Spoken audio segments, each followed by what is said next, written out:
चलिए 76 नंबर देखा जाए तो देखिए, तो बहुत ही बेसिक सी फार्मूला पर क्वेश्चंस हैं। ठीक है ना, कि आपको मालूम होना चाहिए कि अगर इंटीग्रेशन ऑफ एफ एक्स के पावर ए अगर होता है, ठीक है ना, इनटू एफ डैश एक्स अगर लिखा हुआ होगा, तो इस फंक्शन का डिफरेंशिएशन लिखा जाता है, integration sorry, N plus one by लिखा जाता है एन प्लस वन।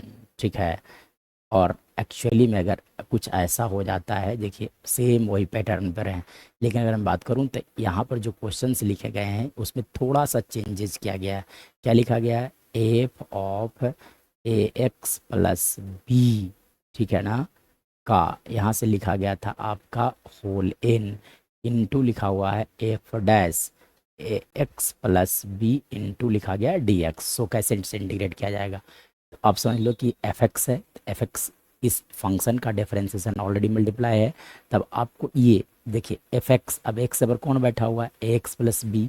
अब इसका डिफरेंशिएशन आपको करना होगा, मतलब ए एक्स प्लस बी को डिफरेंशिएट कर लो एक्स के रिस्पेक्ट में, तो ए कांस्टेंट है, बाहर आ गए, एक्स का डिफरेंशिएशन एक्स के रिस्पेक्ट में वन और बी का जीरो, कांस्टेंट हो जाएंगे, यानी कि ए आ जाएगा, यानी कि इसका डीसी। अब इसके डीसी से आपको क्या करना पड़ेगा?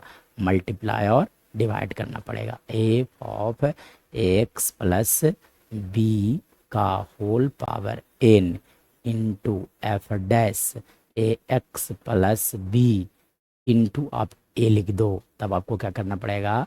एक्स्ट्रा टर्म ए आपने मल्टीप्लाई किया तो एक्स्ट्रा टर्म ए से डिवाइड भी करना होगा।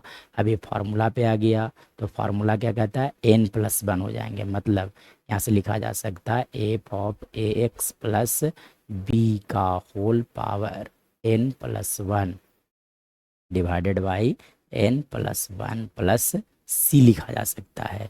मतलब अगर आप इससे फर्दर लिख सकते हो, सॉरी एन स्मॉल लिखा जाए, एक्चुअली में एन स्मॉल दिया गया था इसलिए, ठीक है ना, तो मैं क्या करता हूँ, यहाँ से लिखा जा सकता है N plus one by N plus one, मतलब यहाँ से आप लिख सकते हैं, है ना, मतलब फर्दर अगर बात किया जाएगा तो हमारा आंसर आ चुका है। ठीक है, आप आंसर में लिख सकते हो f of A x plus b का whole power n plus one divided by a into n plus one plus c is our right answer.